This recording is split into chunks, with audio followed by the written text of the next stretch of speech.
Yes, pain ఉంటే disease ఉంటే, కానీ పెయిన్ లేకపోతే డిసీజ్ లేనట్టు కాదు.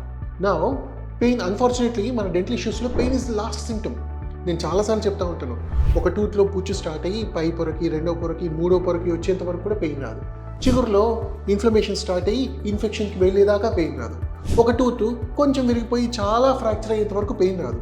కానీ ఈ మూడిట్లలో కూడా నేను చెప్పినట్టుగా ఇనీషియల్ స్టేజెస్లో పెయిన్ లేనంత మాత్రం ప్రాబ్లం లేనట్టు కాదు కదా.